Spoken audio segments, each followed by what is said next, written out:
सभी को नमस्ते।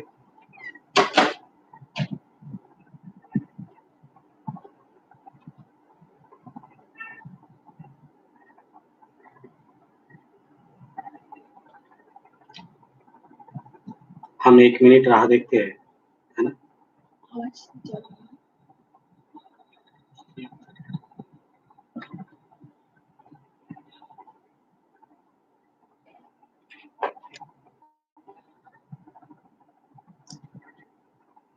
श्याम भाई जी, आप लिख सकते हैं कि आवाज कैसे है ना?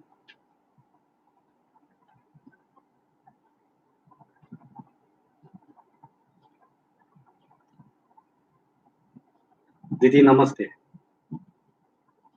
है ना, हम शुरू करते हैं, है ना? कल तक हमने अध्याय 4, 5 और 6 शुरुआत किया था। तो अध्याय 4 था सामाजिकता की अनिवार्यता, 5 फिर सामाजिकता के अध्ययन और 6वां अध्याय था सामाजिकता के आचरण।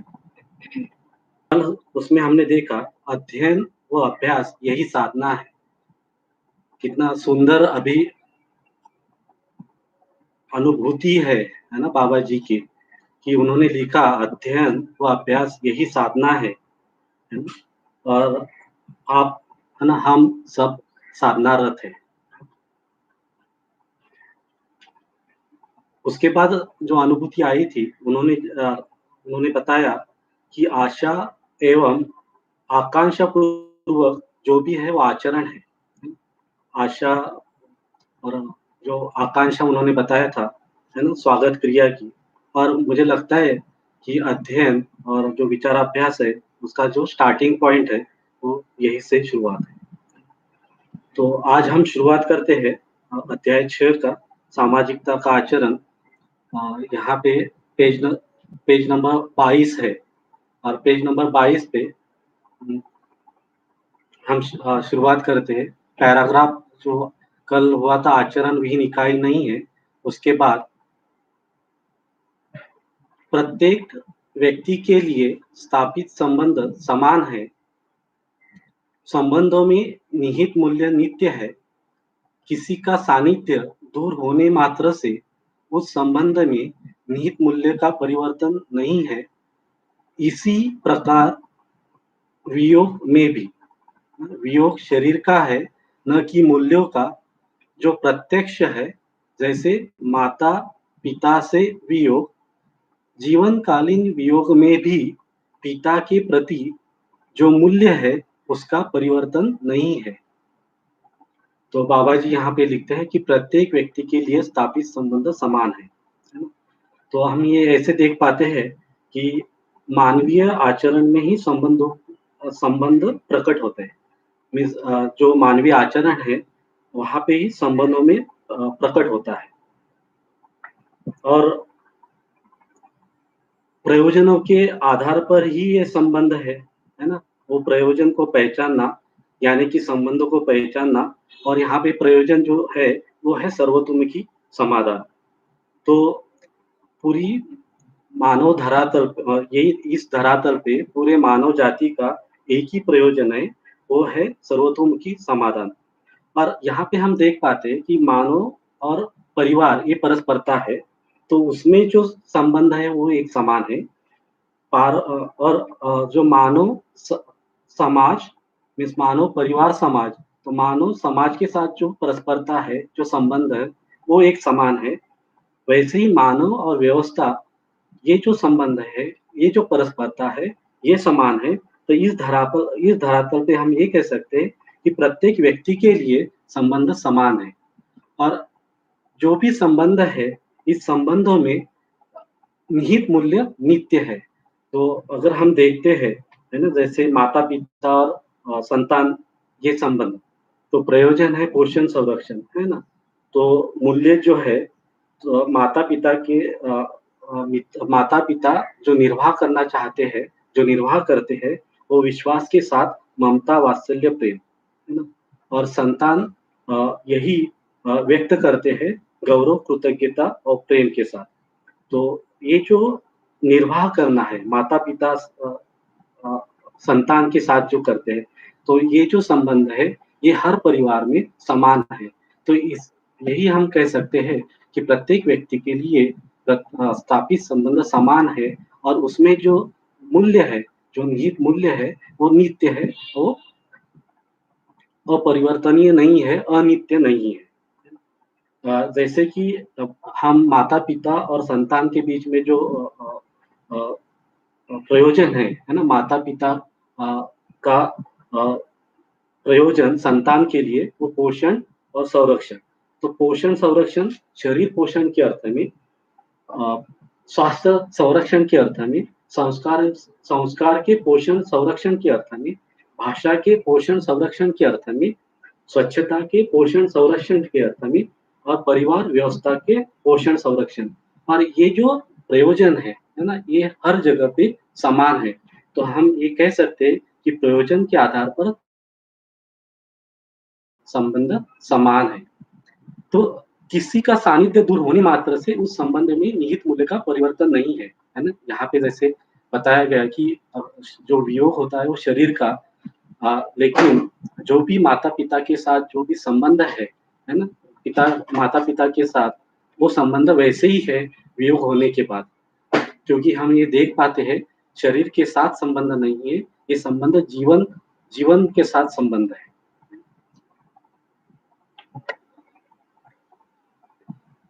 हम अगला पैराग्राफ लेते हैं।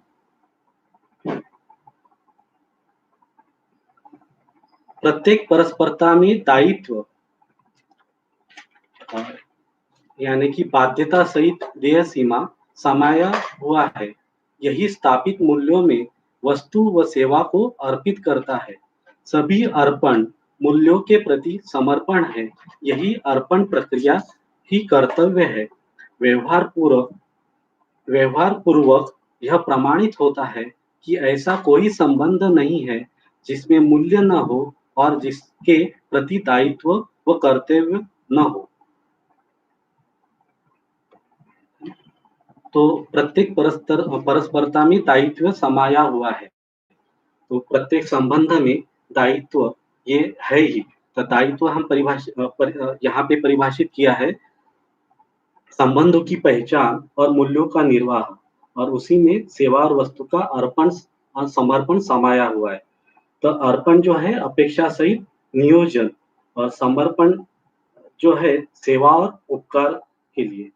तो दायित्व जो है ना? यहाँ पे संबंध का पहचान है, मूल्यों का निर्वाह है और इसी में मूल्यांकन भी है ना? यहाँ पे सेवा और उपकार का अर्पण और समर्पण समाया हुआ है। जो अर्पण है वो अपेक्षा सहित नियोजन है।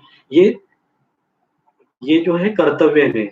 तो कर्तव्य में क्या होता है कि वो है संबंध हम वहाँ पे पहचानते हैं, मूल्यों का निर्वाह है, लेकिन वहाँ पे मूल्यांकन नहीं, वहाँ पे करना है। तो दायित्व में हम पाते हैं और कर्तव्य हमें सिर्फ़ करना है। तो जैसे हम देख पाते हैं कि माता-पिता अपने संतान के प्रति उनका दायित्व प्रधान कर्तव्य है और वही माता-पिता अगर किसी और बच्चे में, समाज में उनका कर्तव्य प्रधान दायित्व होता है। वहाँ पे वो करते हैं, लेकिन वो उनका पाना ये उद्दिष्ट नहीं है। लेकिन अपनी संतान के साथ जो भी वो निर्वाह करते हैं, जो भी व्यक्त करते हैं, वो वहाँ पे पाना चाहते हैं। वहाँ पे क्या पाना चाहते हैं? तो वहाँ पे वो पाना चाहते हैं, पूरा निर्वाह उनका, वो मूल्य पाना चाहते हैं और वो मूल्य है गौरव और कृतज्ञता। तो पूरा तन, मन, धन वो समर्पित करते हैं, वो नियोजित करते हैं अपने बच्चों के प्रति और उसके लिए वो क्या पाते हैं, तो वो चाहते हैं कि वो अपने बच्चे गौरव और कृतज्ञ रहे, यही उनका पाना है। हम आगे चलते हैं।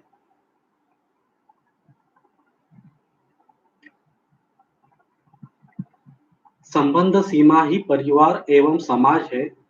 जन्म, जीवन, व्यवहार, विशिष्ट, शिष्ट, नीति एवं उत्पादन भेद से संबंध प्रसिद्ध है। तो यहाँ पे जो परस्परताएँ है ना? मानव की परस्परताएँ परिवार के साथ, समाज के साथ वो निश्चित है ना? तो परस्परताएँ जो यहाँ पे बताई गई है। तो उनका विश्लेषण मीन्स वो जन्म के साथ में जो भेद बताया गया है, जन्म के साथ, जीवन के साथ, व्यवहार विशिष्ट और शिष्ट के साथ नीति और उत्पादन। और यहाँ पे है एक संबंध जो शरीर के संबंध है, तो शरीर संबंध से हमें माता-पिता, भाई-बहन, है ना? ये मिलते हैं, पति-पत्नी, ये रिलेशन, ये भी संबंध उसी में आते हैं। जीवन-जीवन, गुरु-शिष्य, जागृत सभी संबंध जीवन-जीवन संबंध में आते हैं। मित्र, साथी, सहयोगी ये शिष्ट व्यवहार शिष्ट संबंध है। जो नीति आधारित है, विधि, व्यवस्था, संस्कृति, सभ्यता, तो ये सभी जो शरीर संबंध है, जीवन संबंध है, शिष्ट संबंध है, उसी में आते हैं। और उत्पादन संबंध जो क्षमता में और जहाँ पे अवसर है, वैसे उत्पादन हम कर पाएँ, साधनों पे हम देख पाएँ, और अगर हमारे पास उत्पादन है, उस ग्राम में उत्पादन ज़्यादा है, तो वितरण के लिए दूसरे ग्राम में वो जा सकते हैं। तो इस अवसर के लिए जो संबंध है वो उत्पादन संबंध है। तो संबंधों में निहित मूल्यवत्तावश ही उसकी अक्षुण्णता पाई जाती है। यही अखंड समाज की अक्षुण्णता भी है।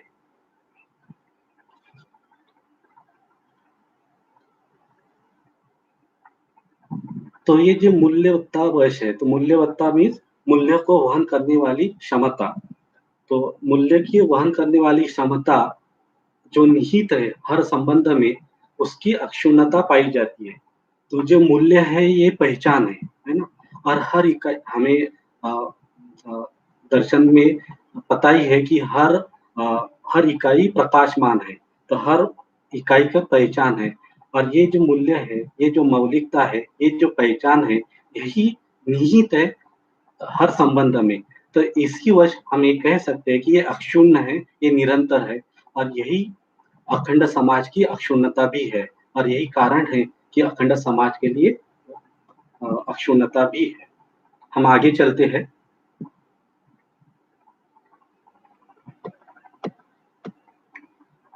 अ, भैया, नया नया बुक है, नया बुक में पेज नंबर 23। वैसे वैसे दीदी ने बताया ही था। तो हम अगला पैराग्राफ जाते हैं। मूल्यों की स्थिरता ही अखंडता एवं अक्षुण्णता है, जो नियति क्रम में पाए जाने वाले तथ्य है। समाज की पांचों स्थितियां परस्पर पूरक है, जिसकी एक सूत्रता ही अखंडता है। अंतरराष्ट्र में नीति त्रय का संतुलन, राष्ट्र में मानवता के संरक्षण एवं संवर्धन योग्य विधि, व्यवस्था एवं शिक्षा प्रणाली पद्धति, सामाजिकता में मानवीयता का प्रचार, प्रदर्शन, प्रकाशन एवं प्रोत्साहन, परिवार में मानवीयता के प्रति समर्पण, विश्वास एवं निष्ठा, व्यक्ति में व्यक्ति में मानवीयतापूर्ण आचरण, व्यवहार, अभ्यास, अनुभव, विचार तथा आवश्यकता से अधिक उत्पादन ही लोकमंगल कार्यक्रम है। यही चारों आयाम एवं पांचों स्थितियों की एक सूत्रता का सूत्र है। तो यहाँ पे मूल्यों की स्थिरता, और उसके बाद जो मूल्यों का निर्वाह है नीति में, यही स्पष्ट किया गया है। तो हम ये मूल्यों की स्थिरता, है ना? ये स्थिरता हम कैसे देख पाते हैं? तो मूल्य यानी कि मौलिकता, है ना? और मौलिकता हम कह सकते हैं कि उपयोगिता और पूरकता, है ना? उपयोगिता हम कहते हैं कि निश्चित आचरण, और पूरकता हम कहते हैं कि व्यवस्था में भागीदारी। अगर ये हम देखते हैं ना, उपयोगिता और पूरकता, जैसे में आचरण और भागीदारी, हम अगर यही देखते हैं व्यवस्था में, तो 3 व्यवस्था जो है ना? पदार्थ व्यवस्था, जीव अवस्था और प्राण अवस्था, तो ये तीनों में ये प्रमाणित है ना? ये तीनों में उसकी परंपरा है। तो जिसकी परंपरा है वो स्थिर है ना? तो ये तीनों में वो प्रमाणित है, इस कारण वो स्थिर है। तो बाबा जी ये कह रहे कि यही यही परंपरा, है ना? संस्कारवश मानव में, है ना? परिवार में, समाज में है ना? और इसी कारण हम ये कह सकते और ये जो मानव में है ना? संस्कारक्षम ये व्यक्त होता है मानवीयतापूर्ण आचरण में और मानवीयतापूर्ण आचरण का मूल जो मूर्त रूप है वो मूल्य है। तो ये जो परंपरा है मानवीयतापूर्ण आचरण में जीने की, तो इसी कारण हम ये कह सकते हैं कि मूल्य भी स्थिर है ना? और वैसे ही बाबा जी ने कहा है कि अस्तित्व स्थिर है ना?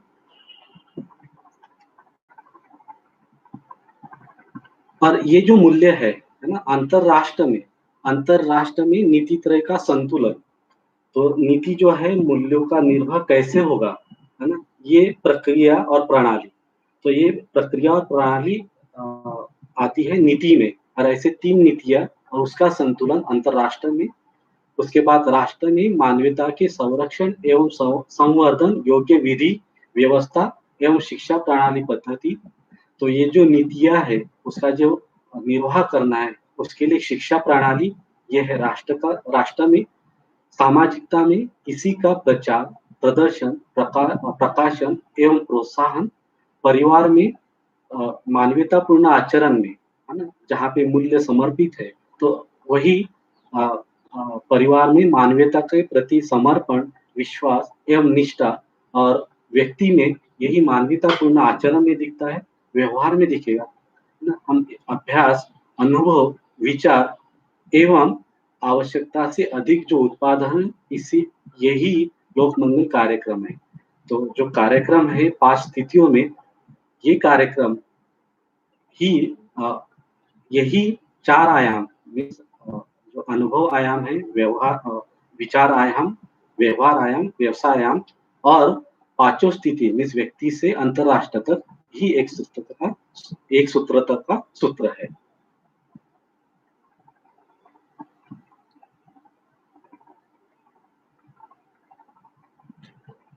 हम आगे के पैराग्राफ पे लेते हैं। प्रत्येक मानव में सीमित शक्ति, निश्चित दायित्व, कर्तव्य एवं स्थापित संबंध पाए जाते हैं, जिनकी एकसूत्रता, नियम त्रय एवं मानवीयतापूर्ण पद्धति से प्रमाणित होती है। यही गुणात्मक परिवर्तन का औचित्य और मानवीय आचार संहिता है। तो प्रत्येक मनुष्य में सीमित शक्ति है, तो ये सीमित शक्ति हम गति के आधार पर देख सकते हैं, करने के आधार पर देख सकते हैं।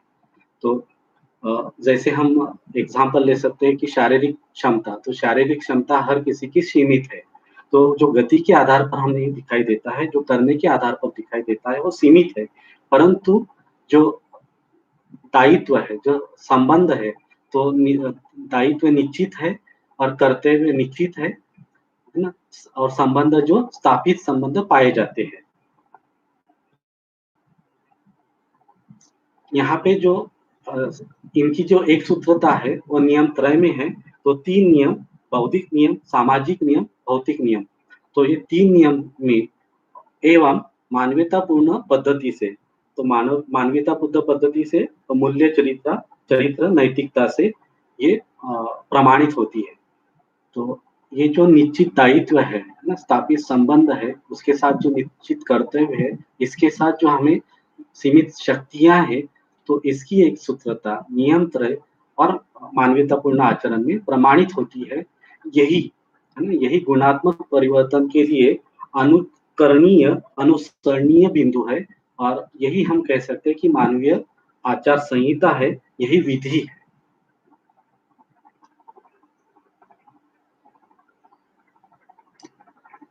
हम आगे चलते हैं।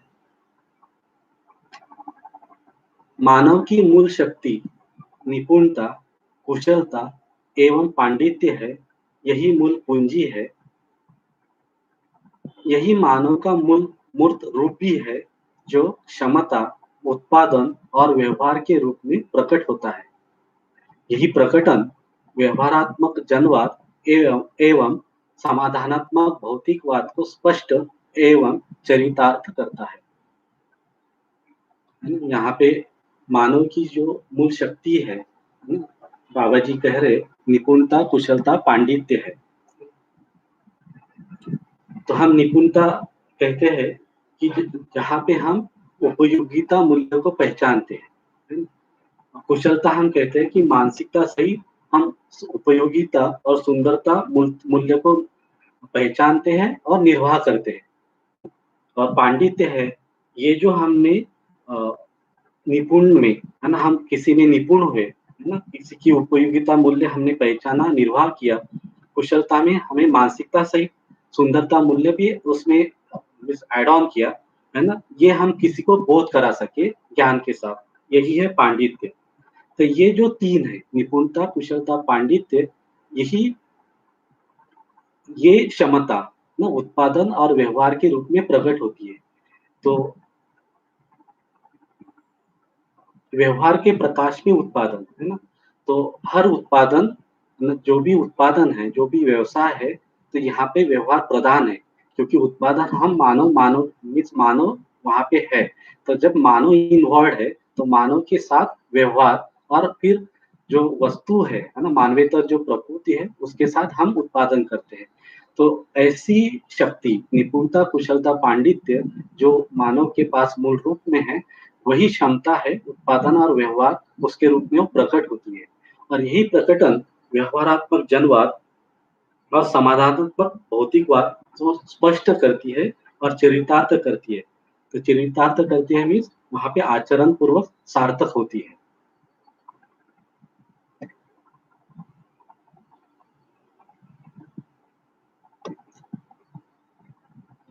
आगे चलते हैं। प्रत्येक व्यक्ति, परिवार व वर्ग स्वत्व और स्वतंत्रता चाहता है ना? हर मानव की, है ना? हर परिवार, है ना? हर समाज, है ना? हर की चाहत है कि वो स्वत्व में जिए, स्वतंत्रता में जिए, है ना? लेकिन अव्यवस्था में मानव को, परिवार को, समाज को स्वत्व और स्वतंत्रता क्या है ना? वो नहीं नहीं पता, इसलिए अ, जो प्रकट होता है ना? जो निर्वाह होता है, वो क्लेशकारी होता है। तो यहाँ पे स्वत्व जो दर्शन में बताया गया है, वो है समझदारी, है ना? ज्ञान संपन्न में होना, ज्ञान संपन्न में आना, तो जीवन में संकल्प होना, यही स्वत्व है। और स्वतंत्रता है, ये जो समझदारी है ना? ये जो ज्ञान संपन्नता है, इसको प्रमाणित करना। तो स्व मीन्स स्वयं, तंत्र मीन्स ऐसे जो समझदारी है वो प्रेरणादायी हो, मीन्स उसका प्रदायी हो, है ना? ऐसे तंत्रित हो, मीन्स ये दूसरों के लिए प्रेरित रहे। तो स्वतंत्रता यही है कि स्वयं तंत्रित होकर प्रमाणित होना, यही स्वतंत्रता है। तो स्वत्व क्या है? समझदारी। तो समझदारी पूर्वक हम प्रमाणित होते हैं, वही स्वतंत्रता है। आगे और इसके बारे में कथा कहा है, आगे चलते हैं। स्वाधीनता सहित ही स्वत्व है, स्वविचार, इच्छा, संकल्प, आशानुरूप, स्वविचार, इच्छा, संकल्प, आशानुरूप चालन, संचालन एवं नियोजन क्रिया ही स्वाधीनता है, जो प्रत्यक्ष है, यही सार्वभौमता विधि से सफल है। तो यहाँ पे स्वत्व बताया है, स्वाधीनता सहित ही स्वत्व है। तो स्वाधीनता कहाँ है कि स्वबौद्धिकता में अधीन, है ना? स्वबौद्धिकता के में अधीन मीन्स ये स्वविचार में रहना, स्व और, है ना, संकल्पित होना, उसके उसके ही साथ इच्छा विचार में रहना और उसके अनुरूप आशा, मीन्स संकल्प के अनुरूप इच्छा, उसके अनुरूप विचार, उसके अनुरूप आशा, और इसी के साथ ही स्वाधीनता है। और ये स्वाधीनता कैसी है? तो उनके अनुरूप चालन। तो चालन यानी कि दूसरों के स्वभाव से अधिक गति, है ना? दूसरों के स्वभाव से अधिक गति, इसका यहाँ पे अर्थ है कि ये जो स्वाधीनता स्वत्व मानव है ना? जिस मानव के पास जो स्वत्व है, इसका जो स्वभाव है, ये स्वभाव जब ये दूसरों के साथ व्यक्त होता है, ये दूसरों से अधिक होता है। तो हम यहाँ पे एग्ज़ाम्पल लेते हैं, अगर ये जागरूक मानव, है ना, अजागरूक मानव के साथ व्यक्त होता है, तो अजागरूक मानव के जो स्वभाव है, दीनता, हीनता, क्रूरता, है ना? ये इस स्वभाव से अधिक गति इस जो धीरता, वीरता, उदारता है, इस स्वभाव से वो व्यक्त होता है और वही चालन है। संचालन मीन्स पूर्णता के अर्थ में गति। तो पूर्णता क्या है? आचरण पूर्णता, है ना? तो आचरण पूर्णता के लिए जो गति है, उसके लिए जो है वो संचालन और एवं नियोजन क्रिया। तो नियम पूर्वक योजनाएँ। तो जो भी संकल्पित है, उसके आधार पर जो इच्छाएँ है, वही नियम पूर्वक योजनाएँ है और यही जो क्रियाएँ है, यही स्वाधीनता है, जो प्रत्यक्ष है, वही प्रमाणित है। तो यही सार्वभौम विधि से सफल है। तो यहाँ पे स्वाधीनता यानी कि अ, बौद्धिकता में रहना और वो स्वबौद्धिकता में संकल्पित होना और उसके अनुसार जो क्रियाएँ हैं, वही स्वाधीनता है ना? हम आगे चलते हैं। स्वयं का प्रत्यक्ष रूपी स्थिति है ना, जो अनुभव है, ऐसी क्षमता के अधीन जो कुछ भी है, वही स्वाधीनता है। स्वबौद्धिकता के अधीन बराबर स्वाधीनता, है ना? तो स्वयं का प्रत्यक्ष रूपी स्थिति है और इसी स्थिति में, है ना, मीन्स जो मन, वृत्ति, चित्त, बुद्धि, आत्मा, है ना? तो आत्मा के संकेत ग्रहण कर सके बुद्धि, बुद्धि के संकेत ग्रहण कर सके चित्त, चित्त के संकेत ग्रहण करे वृत्ति और उसके साथ जो आशानुरूप मीन्स जो मन संकेत ग्रहण करता है, यही प्रत्यक्ष स्थिति है, जो अनुभव है ना? ऐसी क्षमता के अधीन जो भी क्रियाएँ हैं, वही स्वाधीनता है ना? ऊपर जो हमने देखा है स्व-विचार, इच्छा, संकल्प, आशानुरूप जो भी क्रिया है, वही स्वाधीनता है और उसके अधीन जो है वो स्वाधीनता और वही स्वत्व है ना? तो यही समझदारी है, यही हम कह सकते हैं कि ज्ञान संपन्न है, ज्ञान समझ में आना, यही स्वत्व है। हम आगे चलते हैं। स्वयं से वियोग न होना ही स्वत्व है ना? इसी क्रिया से वियोग न होना ही स्वत्व है ना? परंतु भ्रमवश संपत्तिकरण ही समाज को सामाजिकता से वंचित करता है। तो भ्रमवश हम संपत्तिकरण, है ना? इसी को हम स्वत्व माने रहते हैं और भ्रमवश जो संपत्तिकरण है ना? इसके लिए ये अगर इसके पीछे अगर हम दौड़ते हैं, तो वही समाज को सामाजिकता से वंचित करता है।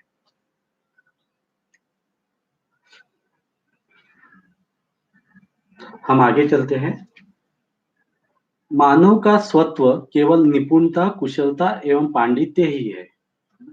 साथ ही उसके नियोजन से उत्पन्न उत्पादनों पर भी प्रत्यक्ष रूप में स्वत्व होता है। जो सामाजिक है, भ्रमवश संपत्तिकरण ही समाज का सामाजिकता से वंचित कर देता है, क्योंकि संग्रह प्रवृत्ति ही क्लेश परिपाकात्मक है, जो प्रसिद्ध है। मानव जीवन असंग्रह यानी कि समृद्धि, स्नेह, विद्या, सरलता एवं अभयात्मक मूल प्रवृत्तियों पर ही हर्ष का अनुभव करता है। संग्रह, द्वेष, अविद्या, अभिमान एवं भयात्मक प्रवृत्तियों पर आधारित संपूर्ण व्यवहार, उत्पादन एवं आचरण स्वयं में स्वयं से स्वयं के लिए क्लेश सहित है।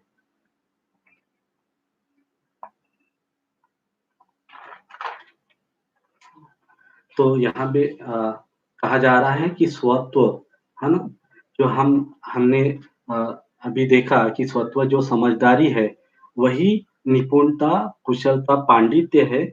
तो यहाँ पे स्वत्व जो कहा जा रहा है, उत्पादन के अर्थ में बताया गया है कि ये कैसे होता है ना? नियोजन से, है ना? तो हम नियोजन से उत्पन्न उत्पादनों पर भी प्रत्यक्ष रूप में स्वत्व होता है। तो जब ये उत्पादन होता है, यहाँ पे हम नियोजित करते हैं। तो नियोजित करना मीन्स नियम पूर्ण योजना करना होना और जो नियम पूर्ण योजना है, उसके साथ प्राकृतिक नियम के अंतर्गत उत्पादन होता और वो उत्पादन कैसे? तो आवर्तनशील विधि में, है ना? तो आवर्तनशील विधि में जो प्राकृतिक नियमों के साथ जो भी उत्पादन होता है ना? यही नियोजन है और यही हम उत्पादन के लिए हम कह सकते हैं कि निपुणता, कुशलता, पांडित्य है और यही सत्व है। हुँ, भ्रमवश हमने संपत्तिकरण को ही संपत्तिकरण ही समाज का सामाजिकता से वंचित कर देता है, क्योंकि संग्रह प्रवृत्ति ही क्लेश है ना? जो द्वेष, अविद्या, अभिमान और भयात्मक प्रवृत्ति है, इसके आधारित जो भी व्यवहार, उत्पादन और आचरण है ना? ये क्लेश सहित है। लेकिन जो प्रवृत्तियाँ है ना असंग्रह, स्नेह, विद्या, सरलता एवं अभयात्मक मूल प्रवृत्तियाँ, है ना? ऐसे प्रवृत्ति के साथ ना हम जब जाते हैं, तो हम हर्ष का अनुभव कर सकते हैं।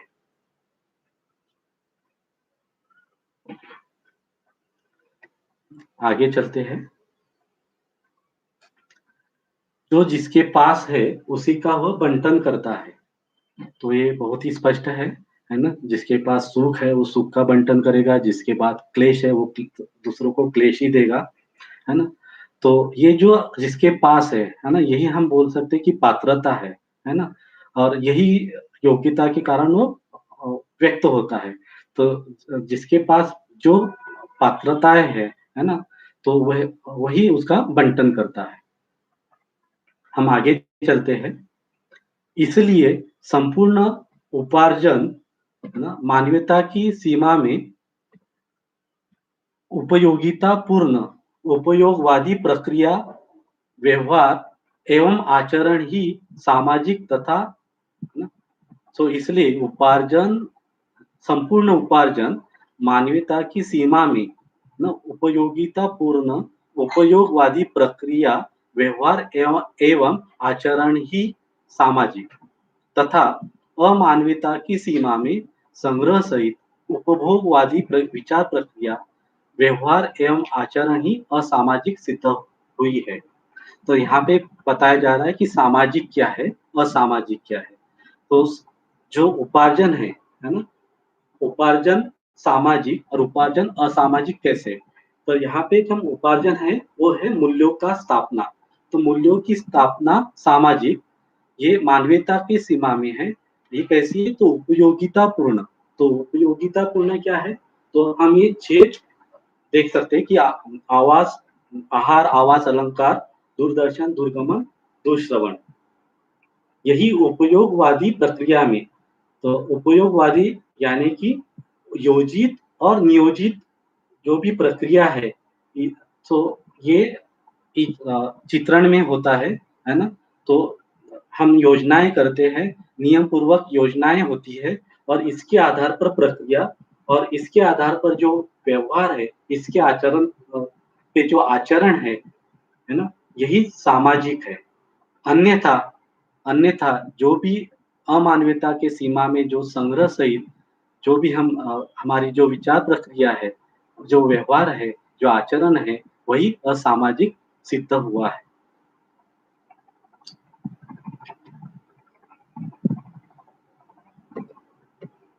हम आगे चलते हैं।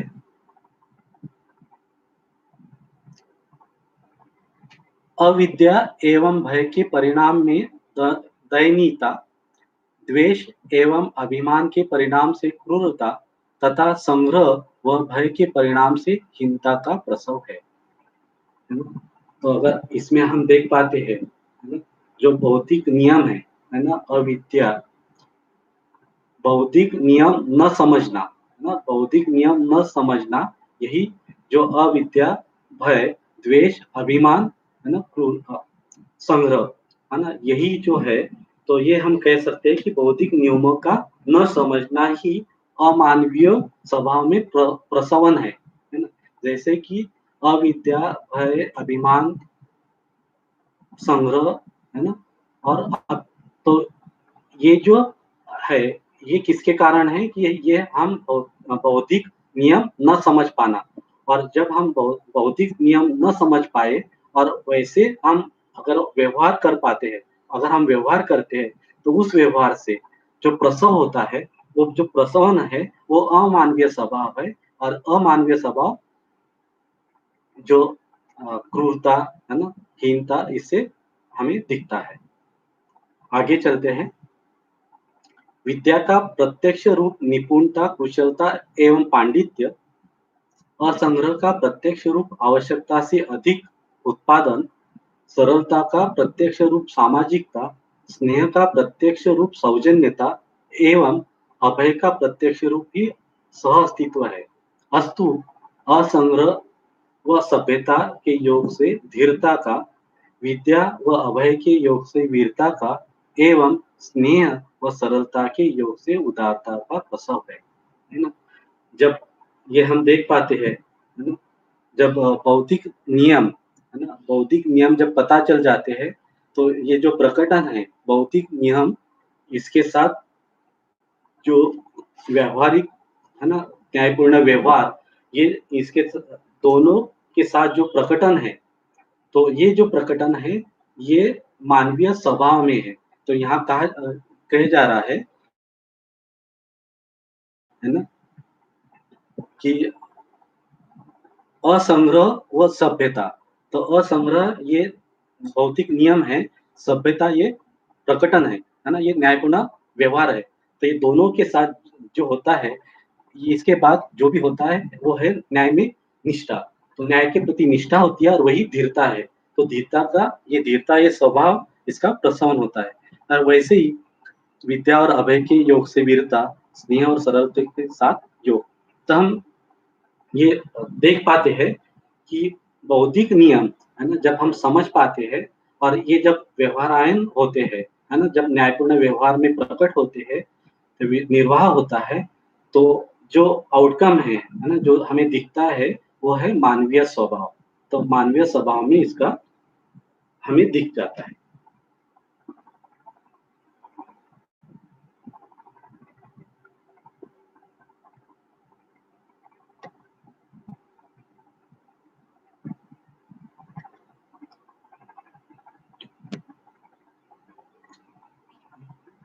हमारे उपरोक्त तथ्य ही मानव को स्पष्ट व सिद्ध करता है।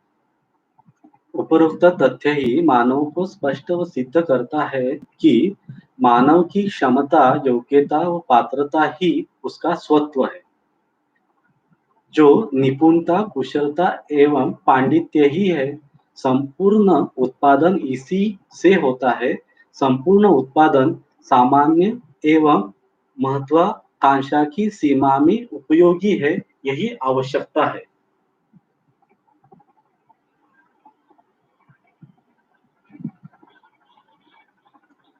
तो ऊपर जो लिखा है ना? उसपे स्पष्ट होता है कि जो क्षमता, योग्यता, पात्रता है ना? उसके अनुरूप, है ना? उसके अनुरूप प्रकटन है, वही निपुणता, कुशलता, पांडित्य है और इसी पे आधार पर उत्पादन होता है और उत्पादन की सीमा है सामान्याकांक्षा, महत्वाकांक्षा और इसकी भी जो सीमाएँ हैं, वो उपयोगी। तो उपयोगी ये कब हम बोल सकते हैं कि जब आवश्यकता निश्चित हो जाती है। तो आवश्यकता निश्चित हो जाती है, तो हमारी सामान्याकांक्षा, महत्वाकांक्षा ये निश्चित होता है और इसके साथ जो उत्पादन होता है, वो सामान्याकांक्षा और महत्वाकांक्षा की सीमा में उपयोगी है। तो उपयोगी मीन्स योजित और नियोजित करना, है ना? उससे हम ये कर सकते हैं। आगे चलते हैं। मानवीयता से ही परिपूर्ण होना ही स्वतंत्रता का प्रधान लक्षण है। स्वयं से तंत्रित होना एवं न्याय समाधान प्रमाणित होना ही स्वतंत्रता है। यही जीवन चरितार्थ का लक्षण है ना? तो इसी कारणवश, है ना? तो जो क्षमता, योग्यता, पात्रता के साथ, है ना? जो मीन्स पहले जो स्वत्व है वो समझदारी है। समझदारी के आधार पर क्षमतावान, हाँ, योग्यता और पात्रता है और उसी आधारवश जो निपुणता, कुशलता, पांडित्य है, उसी के आधार पर हमारे पास उत्पादन है और ये उत्पादन व्यवहार के साथ हम जब व्यक्त होते हैं, है ना? हम जब प्रमाणित होते हैं, है ना? ये स्वतंत्रता का प्रधान लक्षण है, यही यहाँ पे कहना चाहते हैं। तो स्वयं से तंत्रित होना, है ना? एवं न्याय समाधान प्रमाणित होना, यही स्वतंत्रता है, यही जीवन चरितार्थ का लक्षण है, यही आचरण में सार्थक है ना? यही जीवन का लक्षण है।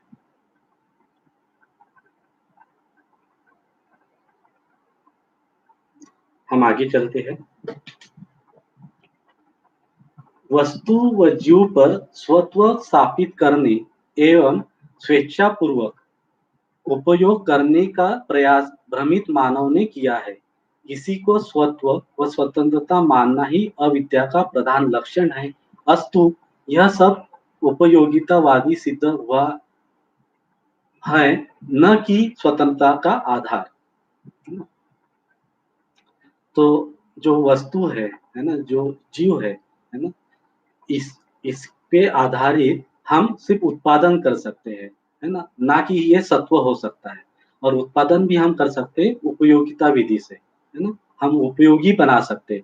तो जो भी वस्तु है, जो भी जीव है ना? जो भी मानवेतर है, उस उस पे वो जो अ, उसी के आधार पर हम उत्पादन कर सकते हैं, ना कि वो स्वत्व है, ना कि वो समझदारी है। तो इसको स्वत्व मानना, इसको स्वतंत्रता मानना, यही अविद्या का प्रधान लक्षण है। आगे चलते हैं। मानव के स्वत्व में क्षमता, योग्यता एवं पात्रता है, उस पे स्वाधीन, है ना? स्वबौद्धिकता बौद्धिकता के अधीन में जिन वस्तु, स्थान, जीवों को पाया जाता है, उनकी अनिवार्यता मानव की उपयोग क्षमता में से के लिए ही है। क्षमता ही वहन, योग्यता ही प्रकटन एवं पात्रता ही ग्रहण क्रियाएं है, जो प्रत्येक मानव में प्रत्यक्ष है। साथ ही यही मानव का स्पष्ट रूप एवं अधिकार भी है। क्षमता, योग्यता एवं पात्रता ही मानव का इकाईत्व, सीमा, संवेग, प्रवृत्ति, प्रतिभा, व्यक्तित्व, वहन, निर्वाह, निरूपण, निर्धारण, निरीक्षण, परीक्षण, सर्वेक्षण एवं संयोजन है। यही उत्पादन, व्यवहार एवं अनुभव प्रमाण है। क्या सुंदर अनुभूति है ना? जागरूक मानव का, है ना? जागरूक मानव का स्वत्व, है ना? वही क्षमता, योग्यता, पात्रता है ना? यही जब हम मानवीय प्रवृत्ति के साथ देखते हैं, तो क्षमता ही वहन, योग्यता ही प्रकटन और पात्रता ही ग्रहण क्रिया है ना? और ये क्षमता, योग्यता, पात्रता के साथ, है ना, हम जीव, स्थान और वस्तु, है ना, मानवेतर वस्तु के साथ जो हम उपयोग के लिए, हम इस उपयोग के क्षमता के लिए है ना? तो यही स्वत्व में जो क्षमता, योग्यता, पात्रता और यही मानवेतर प्रकृति के साथ हम अगर देखते हैं, तो इसमें उपयोगी हमें दिख जाता है। तो ये जो क्षमता वहन क्रिया है, योग्यता योग्यता जो प्रकटन क्रिया है और पात्रता जो ग्रहण क्रिया है, ये हर मानव में प्रत्यक्ष है।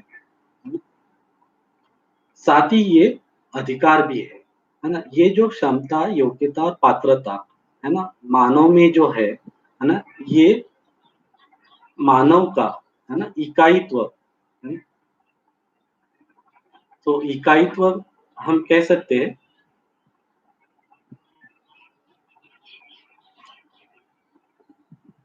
आचरण, है ना? मौलिकता, इसे ही हम इकाईत्व कह सकते हैं। तो भगवान, है ना, मानव है ना, जो स्वत्व में है ना? जो समझदार है, उसका क्षमता, योग्यता, पात्रता ही आचरण में, मीन्स मौलिकता में, है ना, पूर्णता प्राप्त करने की गति में, है ना, सीमा में, मीन्स मानवीयतापूर्ण आचरण में, ऐसे ही प्रवृत्ति, जो निवृत्ति हम कह सकते हैं, ऐसे प्रतिभावान, है ना, ऐसे व्यक्तित्व में, है ना, ऐसे ही वहन करने वाला, ऐसे ही निर्वाह करने वाला, ऐसे निरूपण करने वाला, मीन्स स्पष्ट कर देता है, निर्वाह कर देता है, ऐसे निर्धारित ऐसा ही निरीक्षण, परीक्षण, सर्वेक्षण के और संयोजन ही है। मानव का क्षमता, योग्यता, पात्रता है और यही प्रमाण है। यही 3 प्रमाण है। ये 3 कौन से प्रमाण हैं? अनुभव प्रमाण और अनुभव प्रमाण में व्यवहार प्रमाण और उत्पादन प्रमाण। आगे चलते हैं। वहन पूर्वक स्थापित मूल्यों का निर्वाह, शिष्टता पूर्वक शिष्ट मूल्यों का आचरण एवं व्यवहार आचरण सहित भौतिक मूल्यों का समर्पण, अर्पण उपयोगी सिद्ध हुआ है। यही स्वतंत्रता का मूल रूप है। तो वहन पूर्वक मीन्स क्षमता जो है ना, क्षमता पूर्वक स्थापित मूल्यों का निर्वाह जो समर्पण है, शिष्टता पूर्वक शिष्ट मूल्यों का जो अर्पण है और जो आचरण सहित भौतिक मूल्य है वो उपयोगी है, यही सिद्ध है ना? यही सिद्ध हुआ है और यही स्वतंत्रता का मूल रूप है।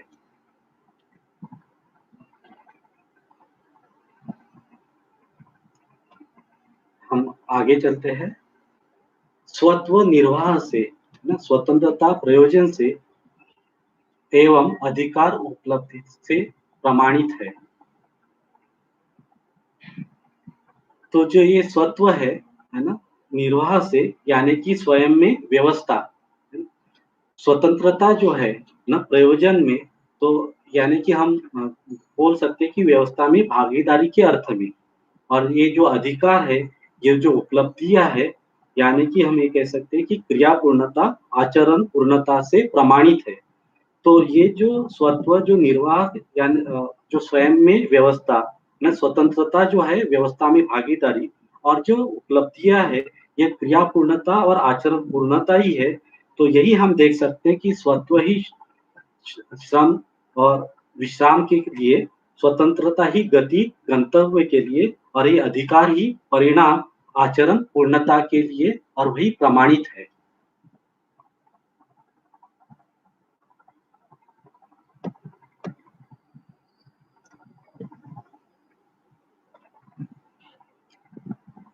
हम आगे का पैराग्राफ लेते हैं। मानव का अधिकार भौतिक उत्पादन व व्यवस्था की सीमा में अधिकार एवं स्वतंत्रता एवं स्वतंत्रता एवं स्वत्व, यही व्यवहारात्मक जनवाद, समाधानात्मक भौतिकवाद और अनुभवात्मक अध्यात्मवाद है, जो धर्म नीति एवं राजनीति को स्पष्ट कर देता है।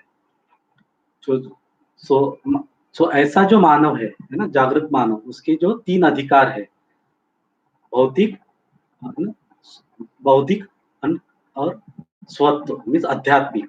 तो ये तीनों अधिकार है ना, व्यवहारात्मक जनवाद, समाधानात्मक भौतिकवाद और अनुभवात्मक अध्यात्मवाद है ना। तो अध्यात्मवाद में है, बौद्धिक समाधानात्मक में है और भौतिक, यहाँ पे हम भौतिक समाधानात्मक समाधानात्मक भौतिकवाद में देख सकते हैं, बौद्धिक व्यवहारात्मक जनवाद में देख सकते हैं। और इसके लिए जो है वो धर्म नीति एवं राज्य नीति और वही स्पष्ट करता है।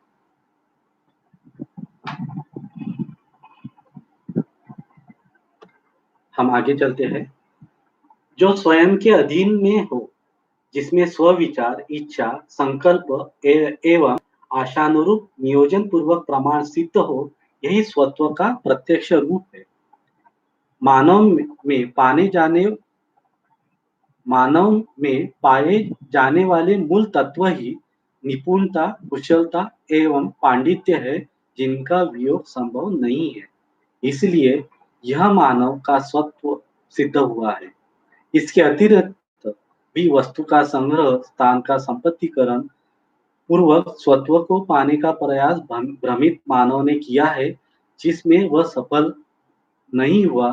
साथ ही उनका सफल होना संभव भी नहीं है, क्योंकि मानव का भौतिक शरीर अमर नहीं। मानव के द्वारा किया गया संग्रह संपत्तिकरण स्वयं क्षरणशील है और स्थान और वस्तुओं का संपत्तिकरण अस्थायी है।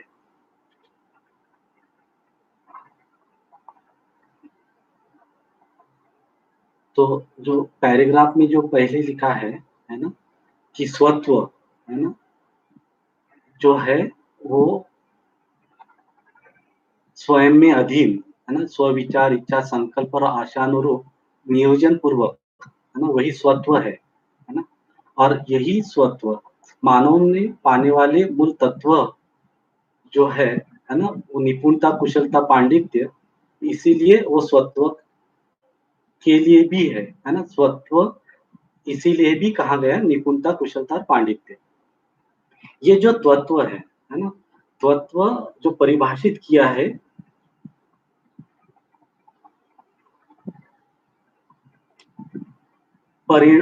परिमाणु का स्थिति और गति, है ना? परिमाणु का स्थिति और गति, इसको ही हम तत्व बोलते हैं। तो यहाँ पे हम परमाणु, है ना? यहाँ पे हम परमाणु कह सकते हैं कि मानव, और मानव की क्षमता जो है वो स्थिति, और जो गति है योग्यता और पात्रता। और इसी कारण जो क्षमता, योग्यता और पात्रता है ना? यही तत्व, है ना? और यही निपुणता और कुशलता, पांडित्य के साथ है। इसके अतिरिक्त जो भी है वस्तु का संग्रह, स्थान का संपत्तिकरण और सत्वों का पाने के लिए जो प्रयास है भ्रमित मानव से, तो वो सफल नहीं हुआ। क्योंकि जो शरीर है वो अमर नहीं है ना? उसका नश्वर अमर जो है वो जीवन है ना? संग्रह और संपत्तिकरण स्वयं में क्षरणशील है, और स्थान और वस्तुओं का संपत्तिकरण अस्थायी।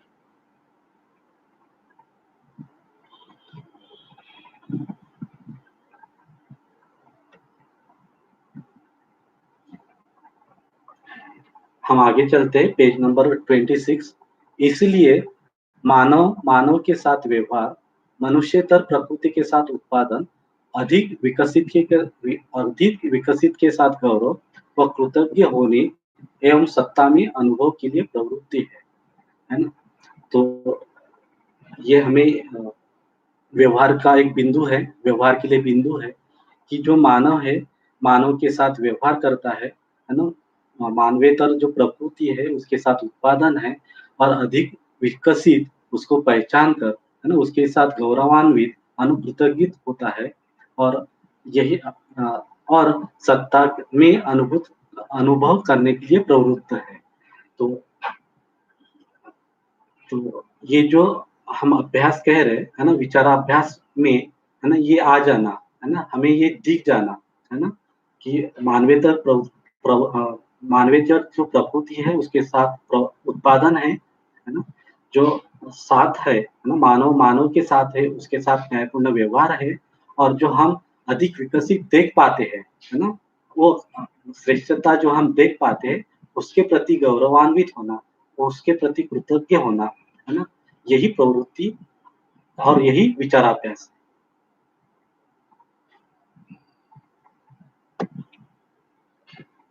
अगला पैरा, सत्ता में अनुभव करने के लिए अवसर सबके पास समान है, किंतु पात्रता और अर्हता में प्रभेद है। तो अवसर सबके पास समान है ना? हर कोई समझ सकता है, हर कोई अनुभव कर सकता है ना?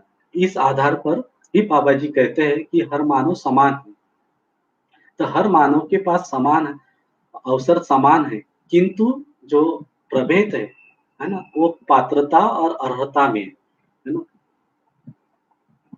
पात्रता जो है वो ग्रहण क्रिया, तो और अर्हता जो है प्रमाण संपन्नता, है ना? कि अ, क्रिया पूर्णता के बाद आचरण पूर्णता, है ना? उसके उसके लिए जाना, और जो पात्रता है क्रिया पूर्णता के लिए जाना, समझदारी के लिए जाना। तो इसमें जो अंतरांतर है, यही अ, प्रभेद है। अदरवाइज ना हर मानव के पास अवसर है अनुभव पाने के लिए।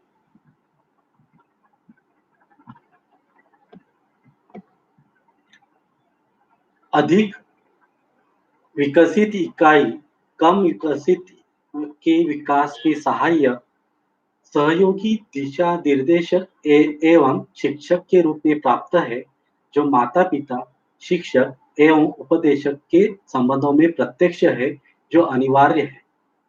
है ना? यहाँ पे बताया गया है कि जो हमें प्राप्त है ना? हमें क्या प्राप्त है? हमें शिक्षक प्राप्त है, हमें माता-पिता अ, के रूप में, शिक्षक के रूप में और उपदेशक के रूप में, तो इस संबंध में हमें प्राप्त है। तो ये अधिक विकसित इकाई कम विकसित के विकास के लिए, है ना? सहायक के लिए, है ना? ये हमें प्राप्त है, यही अवसर हमें हमें ग्रहण करना है ना? यही पात्रता है। हम आगे चलते हैं। स्थापित संबंधों में निहित स्थापित मूल्यों का निर्वाह ही प्रत्यक्ष व्यवहार है, जो सामाजिकता के लिए अनिवार्यतम तथ्य है। इसके निर्वाहार्थ उत्पादन आवश्यक है, इसका क्षेत्र प्रसिद्ध है ना? ये प्रमाणित है। तो न्यायपूर्ण व्यवहार और उसके प्रकाश में उत्पादन, है ना? है ना? यही आवश्यक है ना? यही सामाजिकता है और यही क्षेत्र प्रसिद्ध है। हम आगे चलते हैं। जागरूक मानव का व्यवहार ही व्यवस्था, संस्कृति, सभ्यता व विधि को प्रकट करता है, जिसके लिए वह उत्सुक है। चूँकि व्यवहार विहीन मानव नहीं है, अतः व्यवहार के बिना मानव जीवन का कार्यक्रम सिद्ध नहीं होता है। अस्तु व्यवहार मानव जीवन का अविभाज्य अंग है। विकास के क्रम में व्यवहार एक विधिवत स्थिति है ना? तो ये जो अनुभूति है, ये व्यवहार की स्पष्टता के लिए, है ना? तो जागरूक मानव का व्यवहार हम देख पाए, है ना? तो जागरूक मानव का व्यवहार ही व्यवस्था, वही संस्कृति, वही सभ्यता और विधि को प्रकट करता है। तो जागरूक मानव का जो मानवीयतापूर्ण आचरण, है ना? और मानसिकता में जो व्यवहार है, वही संस्कृति है। मानवीयतापूर्ण जो आचरण प्रकट होता है, वही सभ्यता है। और यही जो नियम में है, यही जो आचरण में है, यही जो सूत्र व्याख्या सहित है, यही विधि है।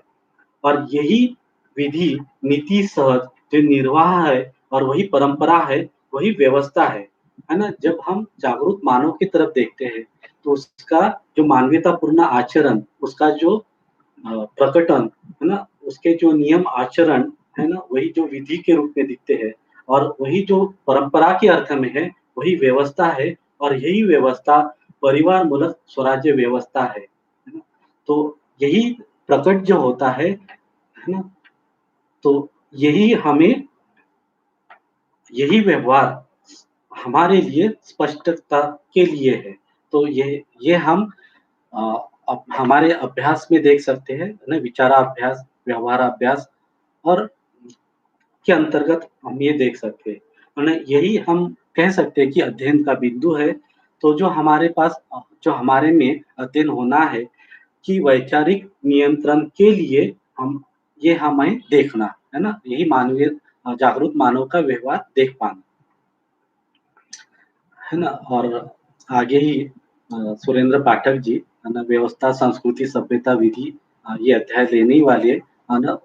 बहुत विस्तृत में वो लेते हैं।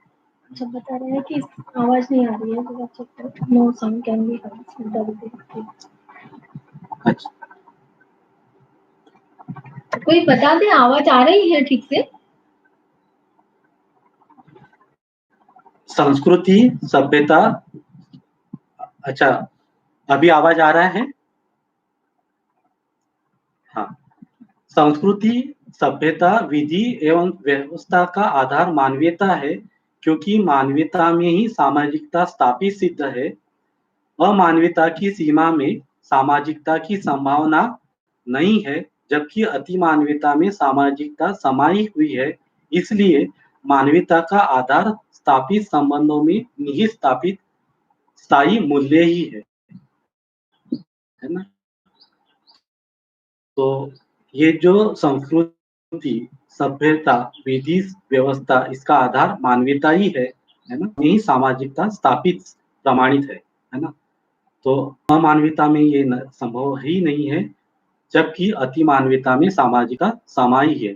इसलिए मानवीयता का जो आधार है ना? जो मानवीयतापूर्ण आचरण, और उसे यही हम कह सकते हैं कि स्थापित संबंधों में निहित स्थापित मूल्य यही मानवीयता का आधार है।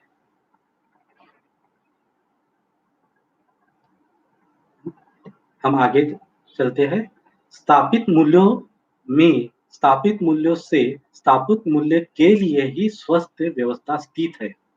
चूंकि स्थापित मूल्यों की अनिवार्यता सर्वदा सबके लिए समान है, इसलिए स्थापित मूल्य ही विधि है। स्थापित मूल्यों का निर्वाह आचरण पूर्वक है, जो स्वयं में संस्कृति व सभ्यता है। यह सब मानवीयता में सहज प्रमाण परंपरा सिद्ध होता है। ये जो स्थापित मूल्य है ना, इस स्थापित मूल्य से और इसके लिए है जो व्यवस्था, यही व्यवस्था में स्थित है ना। तो ये हम देख पाते हैं कि स्थापित मूल्य जो है ये नियम और नियंत्रण के अर्थ में अगर देखते हैं तो ये विधि है ना। स्थापित मूल्य के जो मूल में है, जो नियम है ना, क्योंकि हम बोलते हैं कि स्थापित मूल्य ही मौलिकता है, यही निश्चित आचरण है और आचरण ही जो निश्चित नियम के अंतर्गत है। तो यही विधि है और स्थापित मूल्यों का जो प्रकटन है ना, जो आचरण है वो संस्कृति और सभ्यता है। तो इसको हम ऐसे भी देख सकते हैं कि विधि तात्विकता के रूप में, संस्कृति तार्किक लेवल पे और सभ्यता व्यवहारिकता पे। तो ये तीनों अगर पे हम देख पाते हैं तो हम ये कह पाते हैं कि स्थापित मूल्य ही विधि है और उसका जो निर्वाह है आचरण पूर्वक, वही स्वयं में संस्कृति और सभ्यता है और यही परंपरा सिद्ध है। हम आगे चलते, वस्तु मूल्यों का नियंत्रण व्यवस्था पर है ना। उत्पादन सिद्ध वस्तुएं आवश्यकता के आधार पर द्रष्टव्य है, इसलिए उनका मूल्य निर्धारण उन पर स्थापित की गई उपयोगिता एवं सुंदरता के आधार पर ही है ना। तो वस्तु मूल्य का जो नियंत्रण है, जो व्यवस्था पर ही है, तो वस्तु मूल्य का जो निर्धारण है ना, तो उसके उसमें जो स्थापित की गई उपयोगिता और सुंदरता के आधार पर है। तो वो जो उपयोगिता है ना, उस उत्पादन पे, उसका जो सुंदरता है, उसी पे आधार पर मूल्य निर्धारण है ना। और और यही उत्पादन वस्तुएं आवश्यकता के आधार पर द्रष्टव्य है। तो जब आवश्यकता निश्चित होती है तो उत्पादन निश्चित होते हैं और उसी उत्पादन पे जो हम स्थापित मीन्स उपयोगिता रहती है, सुंदरता होती है, उसी के आधार पर मूल्य निर्धारण होते हैं।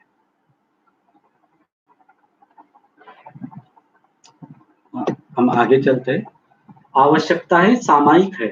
प्रत्येक समय में प्रत्येक मानव को प्रत्येक वस्तु की आवश्यकता समान रूप में सिद्ध नहीं होती, जबकि स्थापित संबंधों की अनिवार्यता निरंतर है, जो प्रसिद्ध है।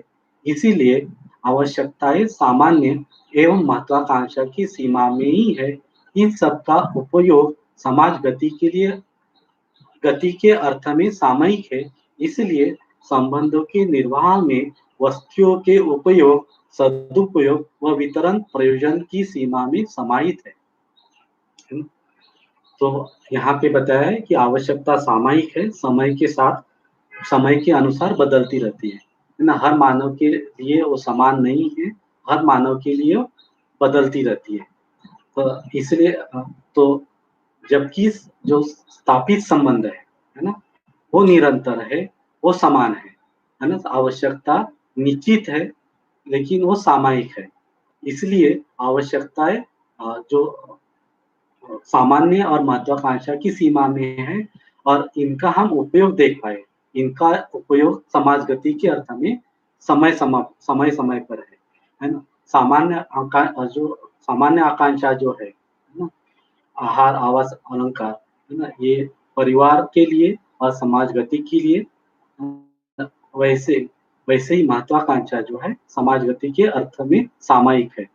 अभी हम देख रहे हैं, है ना, जो हम इंटरनेट से हम बात कर रहे हैं, है ना, ये समाज गति के लिए सार्थक हो रहा है। और इसीलिए संबंध के निर्वाह में भी, है, तो जो वस्तु का उपयोग है ना, जो भी सदुपयोग समाज में, और जो भी वितरण है वही प्रयोजन, ये प्रयोजन संबंधों के निर्वाह के सीमा में समाहित है। तो आगे हम चलते हैं अध्याय 7 में। अध्याय 7 है स्थापित मूल्यों की अनिवार्यता सर्वदा सबके लिए समान है। तो आगे का अध्याय प्रतिभा जी से शुरुआत है।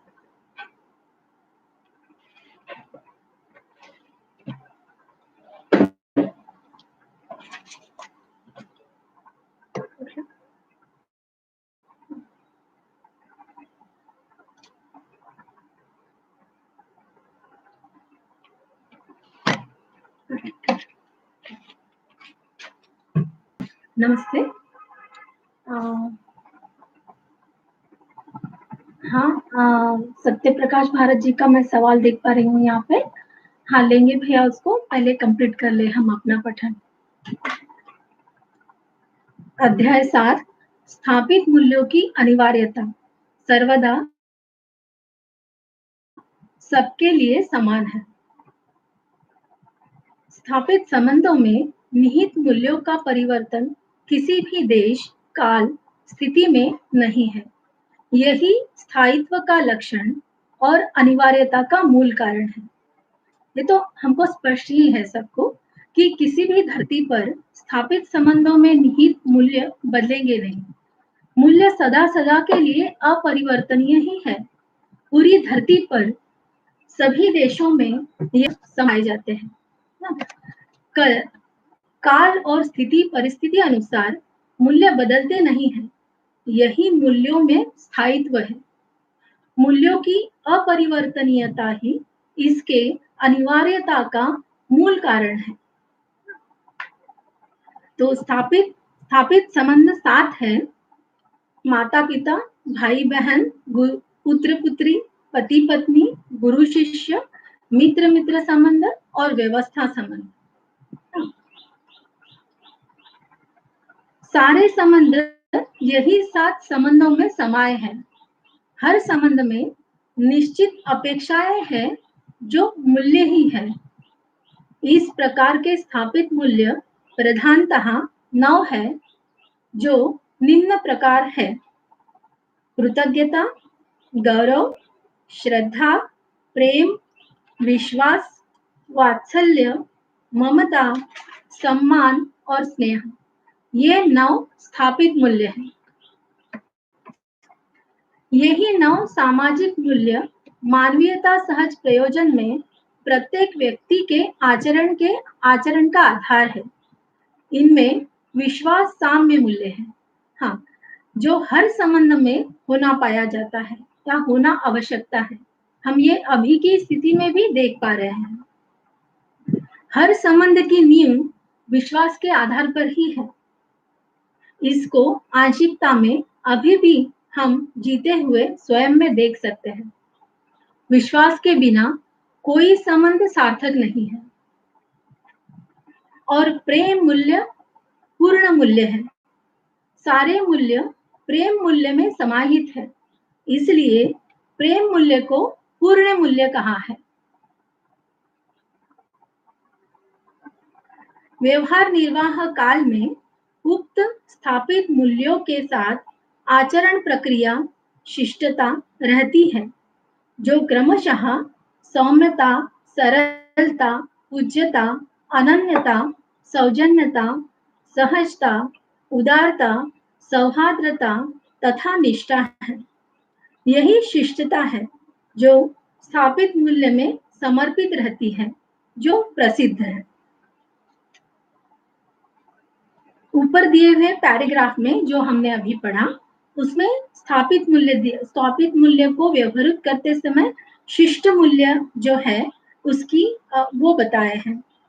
स्थापित मूल्य बीज रूप में हर मानव में होते ही हैं। मूल्यों की स्पष्ट समझ हम में अध्ययन से आती है।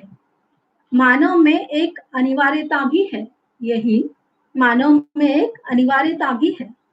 मूल्यों का निर्वाह ही मानव में शिष्टता है, जो इस शिष्ट मूल्य के द्वारा दिखता है। यही विचार सांस्कृतिक, यही मानव में विचार और संस्कृति का आधार है। आगे लिखा है, इसलिए शिष्टता पूर्वक स्थापित मूल्य निर्वाह के बिना मानव में अखंडता व उसकी अक्षुण्णता संभव नहीं है। सामाजिक स्थापित मूल्य शिष्टता के साथ व्यवहारिक सुगमता के रूप में है, जो बौद्धिक समाधान है। शरीर निर्वाह, संरक्षण एवं संवर्धन के लिए भौतिक समृद्धि की आवश्यकता है। इन आवश्यकताओं को साम्यतः पाया जाता है। जो हमने अभी पढ़ा है, जो हमने अभी पढ़ा ही है कि सभी मानव में इन मूल्यों की आवश्यकता साम्यतः पाई जाती है। हर संबंध में निश्चित अपेक्षाएं हैं, जो हर मानव में समान रूप में होना पाया जाता है। इसी को ही हम मूल्य कहते हैं। संबंधों में निर्वाह से उभय तृप्ति होती है, वही संबंधों में न्याय है। यही जीवन सुख है, मानव में यही समाधान है। मूल्यों का निर्वाह शरीर पोषण और संरक्षण के अर्थ में है। संरक्षण के अर्थ में वस्तु के नियोजन के बिना पूरा नहीं होता। ऐसे भौतिक वस्तुओं की आवश्यकताओं को सभी मानवों में पाया जाता है। हम अभी भी देख ही सकते हैं कि हर संबंध को व्यवहारिक करते समय हमको भौतिक वस्तुओं की भी जरूरत होती है, जो शरीर के पोषण संरक्षण के लिए है, और इसी से ही मूल्यों का निर्वाह पूरा होता है। यह आवश्यकता हर एक मानव में हमको दिखती है। आगे लिखा है, भौतिक समृद्धि के लिए ही मानव उत्पादन करता है, जिसकी उपयोगिता महत्वाकांक्षा व सामान्य आकांक्षा की सीमा में निहित है। यह माने उत्पादन, यहाँ पे यह से मतलब है उत्पादन भी जीवन का एक अविभाज्य आयाम है। यह स्पष्ट है कि उत्पादन मानव जीवन का सर्वस्व नहीं है। यही कारण है कि मानव सामाजिक, आर्थिक, राजनीति को पालन करने के लिए बाध्य है ना। तो यहाँ पे ऐसे कहा जा रहा है कि आवश्यकता से अधिक उत्पादन होना या साधनों का होना, यही भाव मानव में समृद्धि है। उत्पादन हेतु हर मानव अपने तन मन धन को नियोजित करता ही है ना। तन मन धन का सदुपयोग ही धर्म नीति है, और इस अर्थ की सुरक्षा ही राजनीति है। इस तरह मानवीयता में जीते हुए हर मानव तीनों नीतियों का पालन करने के लिए बाध्य है। व्यवहारात्मक जनवाद का आधार केवल न्याय ही है, क्योंकि प्रत्येक मनुष्य जन्म से ही न्याय का याचक है ना। तो व्यवहारात्मक जनवाद क्या हुआ? तो मानव की परस्परता में न्याय हो, इस आशय से की गई चर्चा, संवाद और वार्तालाप, यही व्यवहारात्मक जनवाद है। आगे, यही नीति त्रय की समन्वयता की एक सूत्रता का भी कारण है। साथ ही जनवादी चिंतन, निरीक्षण व स्पष्टीकरण का आधार भी है। व्यवहार का आधार न्याय ही है। हाँ, तो यहाँ कहा जा रहा है कि तीनों नीति के एक सूत्रता का कारण न्याय ही है। जागृत मानव के चिंतन, निरीक्षण व स्पष्टीकरण का आधार भी न्याय ही है। जीते हुए मानव की परस्परता का आधार भी न्याय ही है। मानव की परस्परता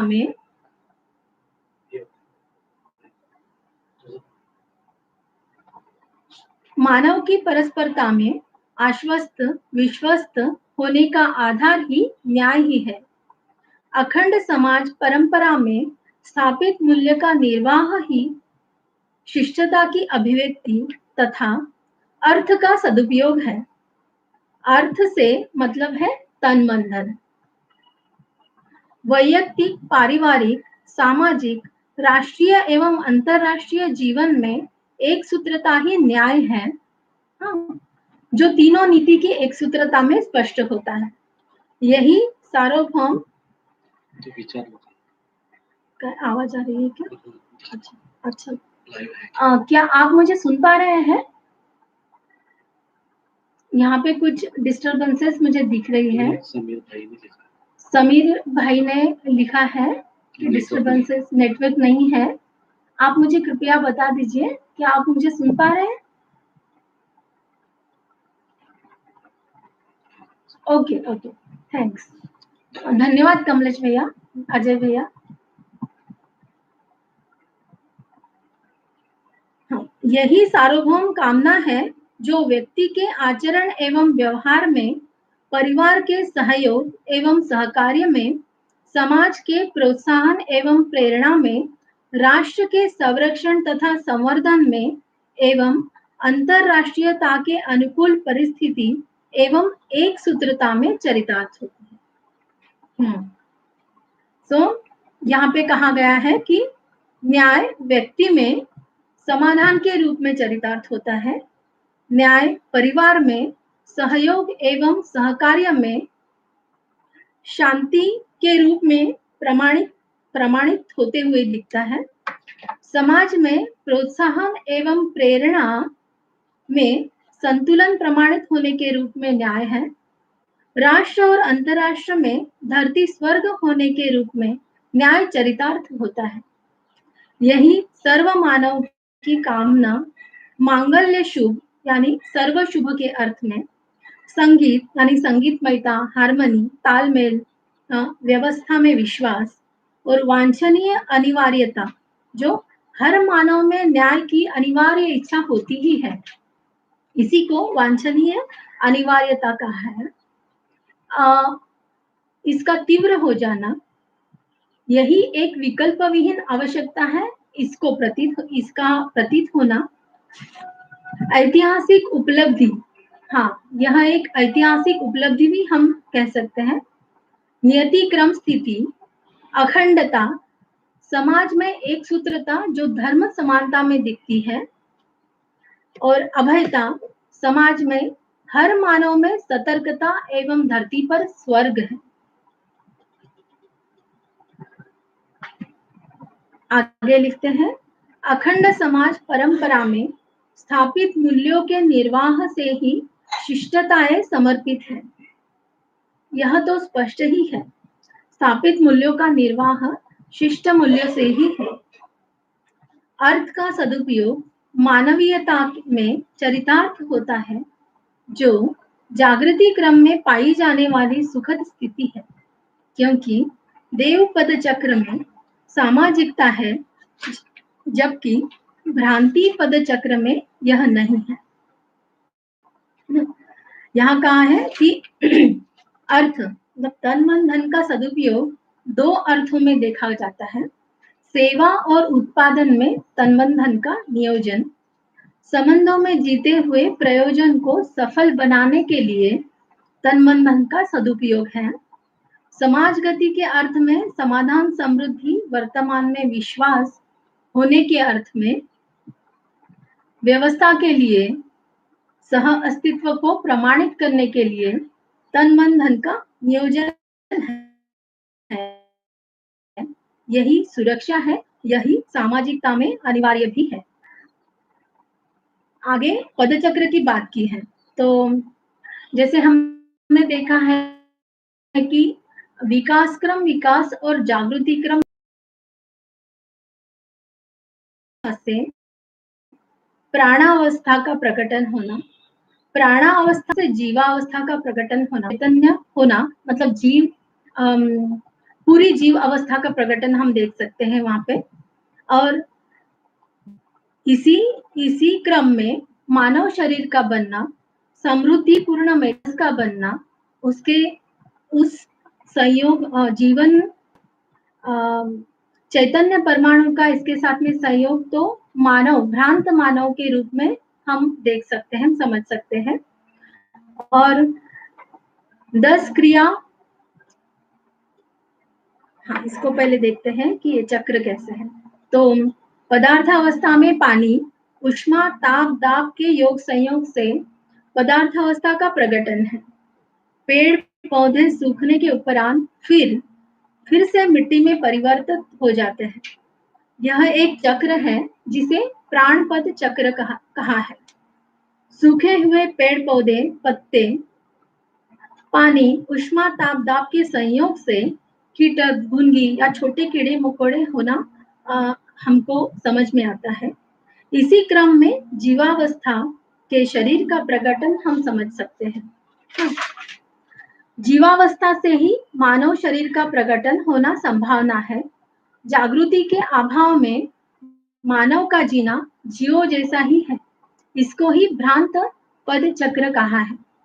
अध्ययन या अनुसंधान से हर मानव समझ सकता है, हर मानव में 10 क्रिया पूर्ण होने की संभावना भी दिखती है। मानव जागृति को पाता है, ऐसा जागृत मानव आचरण की पूर्णता के साथ दिव्य कहलाता है। यह देव पद चक्र है, जिसमें दिव्य मानव पदमुक्ति है और यही मोक्ष है। यहाँ स्पष्ट है, देव पद चक्र में मानव समझदार मानव के रूप में मानवीयता पूर्ण आचरण में जीता है, जो सामाजिकता का प्रमाण है। जबकि भ्रांत पद चक्र में जागृति के अभाव में मानव स्वयं को शरीर मानकर जीता है और जीव चेतनावश जीता हुआ पाया जाता है, जिसमें सामाजिकता का अभाव है। शिष्टता आगे लिखा है, शिष्टता में वैविध्यता की संभावना देश कालावश है। ने आहार, कपड़े या घर की रचना में भिन्नता पाई जाती है, देशों में भिन्नता पाई जाती है, क्योंकि बेसिकली आहार, आवास, अलंकार का प्रयोजन शरीर पोषण, संरक्षण के लिए है ना। विभिन्न देशों के वातावरण और कालानुरूप देश इसको व्यवहार करने का तरीका बदल जाता है, बट इसका जो प्रयोजन है वो वही रहता है। तो शिष्टता में बदलाव दिखता है, पर स्थापित मूल्यों में कोई बदलाव नहीं दिखता। आगे अर्थ के सदुपयोग में तथा स्थापित मूल्यों में विकल्प नहीं है। यही अखंडता एवं अक्षुण्णता का मूल तथ्य है।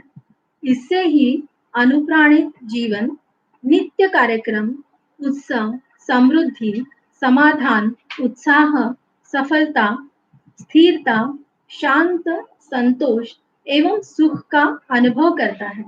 यही कामना मानव में अनंत काल से है ना।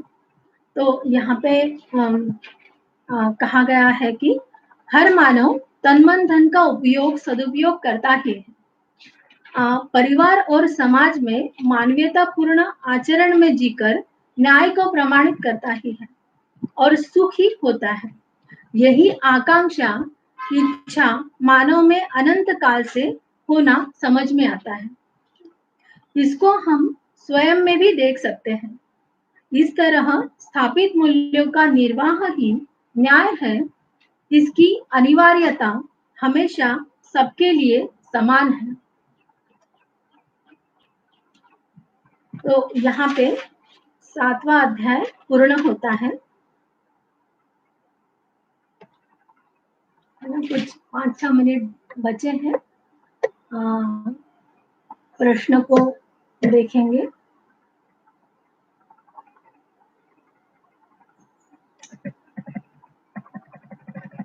मुझे 1 मिनट दो। हाँ, प्रश्न एक ही मिला है यहाँ पे मुझे, और सत्य प्रकाश भाई साहब ने पूछा है, हम सभी समझे के लिए अमानवीयता की सीमा में सामाजिकता की संभावना नहीं। ये मुझे नहीं स्पष्ट हुआ है। उसके पहले आपने पूछा है, आज की अव्यवस्था के रहते हुए इन मूल्यों को समाज में कैसे लाएंगे। हाँ, ये तो बड़ा सवाल है। बट मैं स्वयं में ऐसा देखती हूँ भैया कि व्यवस्था किस स्तर पे हम व्यवस्था देख पा रहे हैं अभी अध्ययनरत है। तो मैंने ये माना है कि पहले तो व्यवस्था मुझ में ही दिखनी है। मुझ में व्यवस्था होने के आधार पे मैं परिवार को समझूँगी। परिवार में व्यवस्था होने के लिए मैं कुछ विचाराभ्यास, व्यवहाराभ्यास करने के लिए बाध्य होंगी।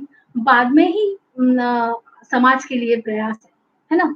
तो अभी तो यही मेरे लिए बाध्यता है कि मैं स्वयं में व्यवस्था को देख पाऊँ। मन, वृत्ति, चित्त, बुद्धि इसकी एक और आत्मा इसकी एक सूत्रता को मैं समझ पाऊँ। मुझ में होने वाले जो संकट है या फिर क्लेश है या विसंगति है विचारों में, इसको मैं देख पाऊँ और अध्ययनरत होकर उसका निराकरण कर पाऊँ, यही मेरे लिए पहले तो अभ्यास है या अनिवार्यता बनती है। और मैं मुझ में देख भी पा रही हूँ कि अगर हर मानव ऐसा स्वयं में व्यवस्था के लिए प्रयासरत हो, तो बाकी का काम तो आसान ही हो जाता है ना? तो मेरी जितनी समझ है, उतने दायरे में मैंने इसका उत्तर दिया है। आशा करती हूँ कि आपका समाधान हुआ होगा। आगे देखते हैं कोई सवाल है क्या?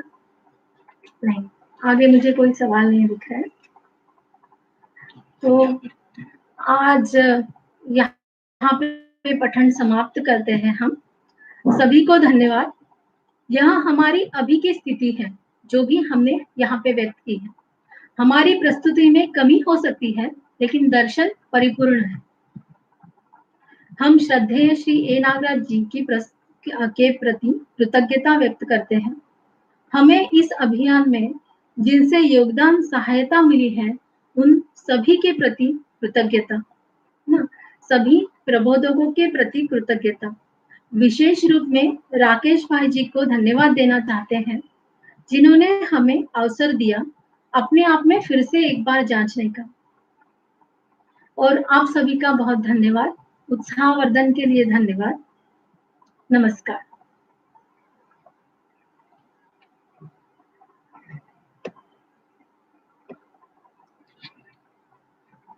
कोई अपने अनुभव सहज साझा करे। प्रतिभा बहन पूछती है, कोई अपने अनुभव साझा करे। मतलब क्या कहना चाहती है, मैं नहीं समझी।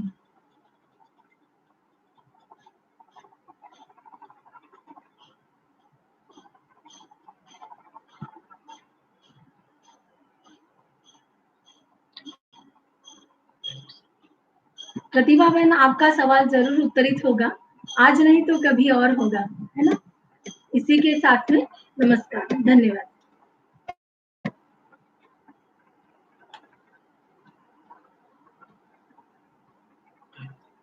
खूब